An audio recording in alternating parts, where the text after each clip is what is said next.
Hi, how are you? You doing okay? Hopefully you are. Right, so, it's been a while since I made one of those videos. I would like to talk about how self-improvement changed my life so far. So yeah, what can I say, really? Self-improvement is one of the best choices that I made in my entire life.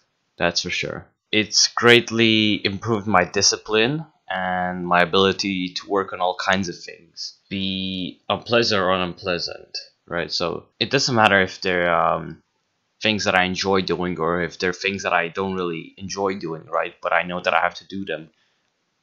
Self improvement, it really changed me and it actually made me more willing to do those things. It helped me realize their purpose. Because a while back, right, when I was still playing video games a lot, when I was still avoiding people, when I was still spending a bunch of time on my phone all day, every day, right, I did not really see the purpose of this kind of work, right? I did not see the purpose of just going outside for a walk, for example, right? I could not see the purpose of that. It looked very stupid for some reason. I don't know why. I'm looking outside right now. I'm just thinking back on all the bullshit that I used to say. Yeah, things really changed, honestly. You know, and you wouldn't be able to tell because you haven't seen me before. But I am so proud of my progress. I've come a long way, really. All right, so that was number one.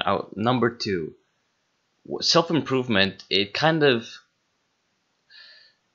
gave me the chance to start enjoying my day-to-day life again, really, because looking back on point one again, when you start to enjoy work to some extent, when you start to see purpose in what you're doing, things are more clear. And generally, at least for me, when things are more clear, they're just nicer. You know, you see some sort of purpose in what you're doing, so you're doing it for a reason. You know, and you start to become more ambitious, to have more ambition to do that thing, really. And that ambition, in turn, leads to some sort of excitement, to some sort of satisfaction, which in turn can lead to happiness, really. It can lead you to start just looking out the door, right? Or just looking around my room, anywhere. And I'll be happy. Really, I'm a happy man now. I'm just happy to look outside now. I'm happy to be here. Happy to do this. I think it's a great thing, and I'm so happy that I can just enjoy little things now. I can just go outside my house, just take a chair, sit, and just look at the view. That's just such a pleasant thing to do now, and I would do that more if I wouldn't be so impatient. God damn it, bro! I'm still, I've been on self improvement for a few months now, right? But I still have a long, long, long way to go, right? So I'm still quite impatient in some things. I'm still quite pessimistic in some instances. And I'm trying my best to change that. And I can see some progress going around. Yeah. So as much as it's helped me until now, it still has a great deal to impact on my life. Right. The third point in this category would be how self-improvement basically made me become significantly more grateful about the world around me, right? It's made me so much more aware of the luxuries that I have in my day-to-day life. It's made me so much more aware of my possessions. I'm so grateful for this microphone that I'm having right now because it's such a convenient thing. You can just hold it up. I have a stand for it. I can just put it down or I can just take it out like this. It's really nice. And whatever else, my computer, my bed, this room, my ability to speak, my ability to speak English, to be here, to have this camera that I'm talking to right now, to be able to upload all of this to YouTube. It's such a luxury that not everybody has. Not everybody has the luxury to even be in a home right now. There's some people who are out in the streets trying to fend off themselves and other people. You know, it's so messed up when you think about it, but at the same time it gives you such a bigger sense of satisfaction that you have these things. You know, makes you so much more happier to have these things when you know that there's people out there who don't have those, who would kill to have what you have, to have what I have, you know? And self-improvement really made me realize that and made me take advantage of it, really, you know? Because what would be the use of just having all these things and not using them, right? So what would be the use of me having a body, right? That I can shape into basically anything that I want to, really, you know, if I don't do it. What is the point of having a body and being able to do great things with it but not doing anything? Or same with the mind. That's a better example. You could have every human being has so much potential in their mind, right? But most people, you get pulled off because of the modern society right now, because of all the ideologies that are flying around, because of all the bullshit that's been said on social media, and sometimes even by our parents and family. We just lose that drive, that potential to be who we want to be, or just become something great, something greater than who we are, you know? Alright, so point 4, I think, yeah, 4 of what I wanted to talk about is how self-improvement really helped improve my social skills. And I think this is one of the most important things, really, because it helped me improve my social skills, which means basically that I have been recently been able to have a normal conversation with a person. You have no idea how much that means to me right now, to just say that I am able to have a normal conversation with somebody. You know, it sounds really fucking random and common, you know, to just be able to have a normal conversation, right? And I agree with you. It should be something normal and common, but it's not. Not anymore. No. Because I used to, back when I was not on self-improvement, back when I was doing all the bad habits, I was playing video games, I was wasting a shit ton of time, I was not spending time with my family, I was not doing anything, right? I was not enjoying the world around me. And I was just sitting here, playing a bunch of games and wasting my life. So when I would have the opportunity to talk to somebody, I could not bring myself to do anything, really. It was horrible. It was just such a dry and empty conversation, you know? And even if I had so many instances where I had friends right now, I wanted to try to talk to them because I knew that they were nice people, and I wanted to try to talk to them, but I just couldn't, right? It was simply not something that I could not do. And why? It's because I had no social skills. I had no experience. Because I wasted most of that time on my computer playing some games which help you in no way to achieve those social skills, to be able to create a social circle around you of people who really care about you, high quality people who mean well for you and for themselves and for their families. You know, if you just sit indoors all day and you waste your life away, you're not going to achieve anything. Nothing's going to come to you. You have to work for everything that you do. And really, the ability to just be able to say that I can have a normal conversation with somebody, you know, and actually develop the conversation and go to great places, you know, with that conversation, to just reach a nice, pleasant level of satisfaction, you know, to just say, hey, I had a great conversation with that person and it really helped me and it really gave me a lot to think about, and I'm so grateful for that. I would never have these kinds of thoughts before. I would never just talk to somebody and then think, well, damn, that person really said something interesting and they really gave me a lot to think about. No, because I didn't care. I was so careless about everything, and I was so ignorant and so sure that I was not doing anything wrong. Ignorance is what kills, really. So yeah, but the idea that I can basically now I can say that, hey, I can carry a conversation, I can talk to somebody, even a stranger on the street, I can go up to them and talk to them about something. It's also really uplifts my self-image, really. You know, self-image is basically what you think of yourself, right? Self-image is kind of like how your self-esteem and your confidence combined, I would say, really. It's how much you respect yourself, right? And how much you're willing to show that to other people. Because you can usually easily tell when somebody doesn't respect themselves, or when somebody has a shitty self-image, you know, when they just look at themselves and they think, this is bullshit, I'm nobody. You can easily tell when somebody's like that.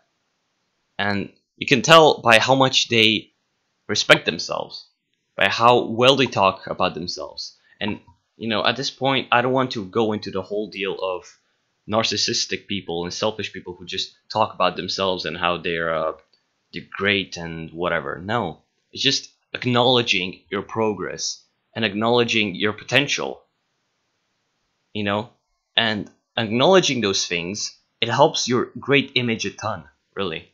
It really helped me as well, you know. A while back, I did not know my potential. I did not know what I could do with my life. I was stuck in a rut playing video games, and I really put a big contrast on video games because they're really the kind of thing that messed up my life up to this point. Video games are the reason why I'm lacking behind like around 5 years worth of social skills. Yeah, self-improvement, it really helped me improve my social skills to take back some of the things that I've lost with video games, and it's helped me lift my self-image. It's helped me uplift myself, and you know, when you have a good self-image, you instantly start to respect yourself more.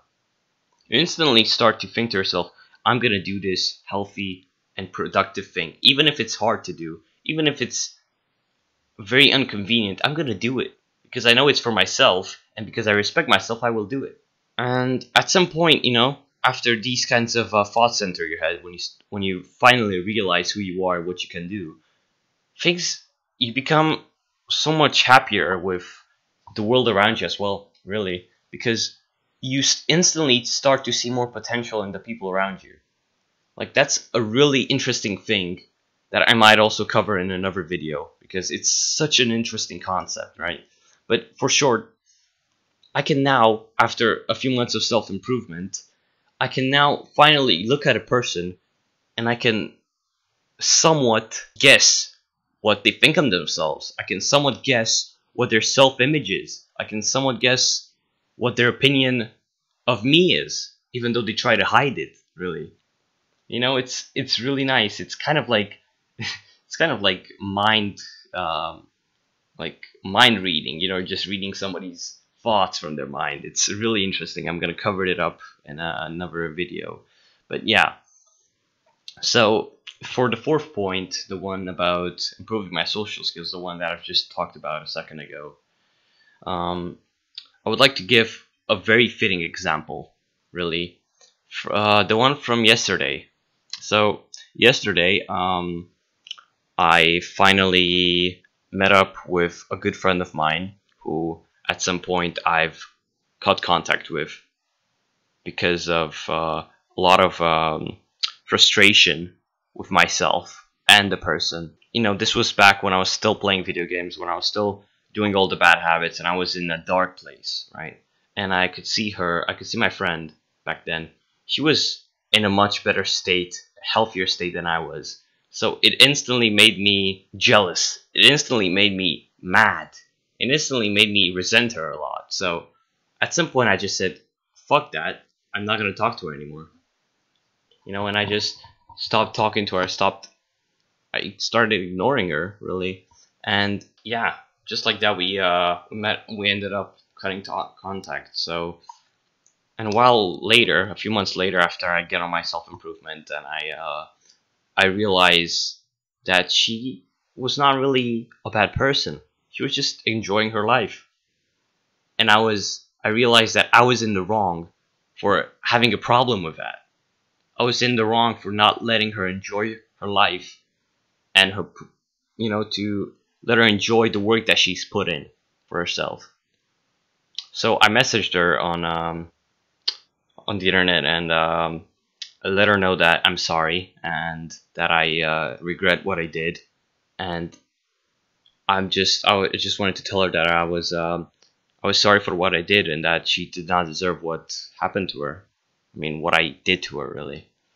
But I never really thought I would talk to her ever again. I thought she would be mad at me. I mean, I would genuinely be mad at somebody if they did that to me. But no, she's a very kind and forgiving person, and she's given me a second chance.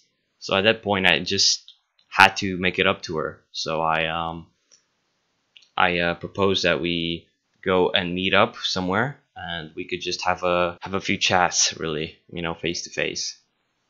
So we agree, we set up a time, and we go.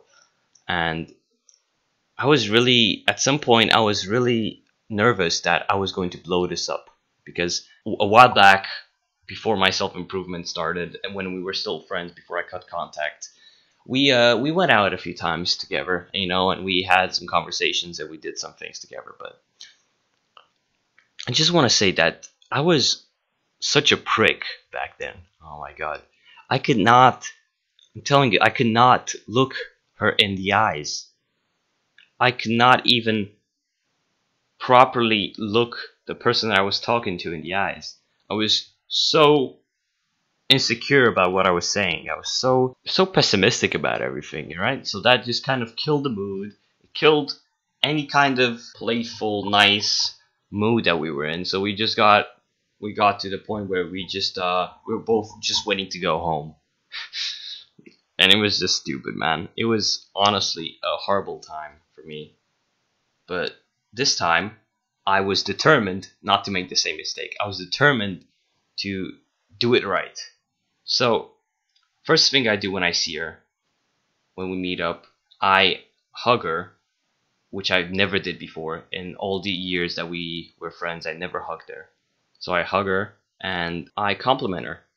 I let her know that she has some nice bracelets and some very nice necklaces, because she really does. They were really nice. And you could instantly tell that things were different, right? You could instantly tell she was happy, really. It was a different mood than any other day before, when we had contact. So yeah, we go along. We just kind of walk around some places. We talk about different things, really. And I cannot help but realize how far we've both come as human beings. How far we've managed to grow and to just exist, really. It's kind of hard to properly explain this, really. But, it was just a big realization that we both grew up and we both matured so much in the time when we are away from each other, and I'm eternally grateful for that. I'm eternally grateful to be able to finally be able to look her in the eyes, and give a nice compliment, to simply hug a person, it's such a nice feeling. It is by far one of the most satisfying feelings I felt throughout the years of my life. Yeah, it's honestly amazing. So this is what self-improvement did to me. Yeah, and at some point after we walked around and talked for a few hours, we both went home, and I was just left with such a nice feeling after that. Compared to the other times when I met her, a while back. I was so frustrated back then, right? I could just not understand what I was doing wrong or what she was doing wrong, because we never seemed to click. We never seemed to have some sort of connection, even though we were great friends on Discord and whatever. So we were playing daily, a bunch of video games, and we were just having these nice conversations. But in real life, we could not coexist. We met up, though. We met up now, and we finally had the chance to make up for all the stupid stuff. So yeah, I feel nice about myself. I feel really nice about myself, and just another reminder that it's never the end. No matter how shitty you think your life is, you can always make it worse or better. And you should go for the second option. You should always go for better. You know, when you think that your life is going in a wrong direction, you always have the power and strength to change that direction, to do something worth yourself, worth your time and effort, worth your entire being, really. Because you have a lot of potential, you have a lot of undisclosed ambition. It's there, but you might not see it. You just have to look for it. You have to look for it by doing things that you might not necessarily enjoy that much. You have to do things by doing things that you might deem unpleasant, things that might be uncomfortable. You have to go through that discomfort, because through discomfort we grow as human beings. Through discomfort we become better at what we do and who we are. Through discomfort and through pain we progress in our lives, and we reach a moment of realization, of just pure ecstasy, in which we just understand ourselves. You know, we don't necessarily understand the purpose of why we're on earth. We just have some sort of huge relief. It's impossible to explain if you've never experienced it before, but it's a beautiful sense of relief that you're on the right path, and that you're doing the right things, and that you're doing it. You know, you're not just saying it, that you're doing it. You're actually doing it. You're actually exercising. You're actually reading a book. You're actually talking to more people. You're actually hugging them. You're actually complimenting them. You're actually doing so many more productive things. You're actually moving your life forward, you know? So I'm really happy for that. And I could not be more grateful for the choice of going on self-improvement and listening to a lot of great people talk about their experiences, and in turn letting myself share my experiences with the world. So thank you for listening to what I had to say. So have a nice day, and I hope you'll take the effort, and you'll put in the work, and you will realize your potential, and you will have that beautiful sense of relief, and you will feel so much better than ever before. All right, thank you. Bye bye. Have a nice day. Mwah.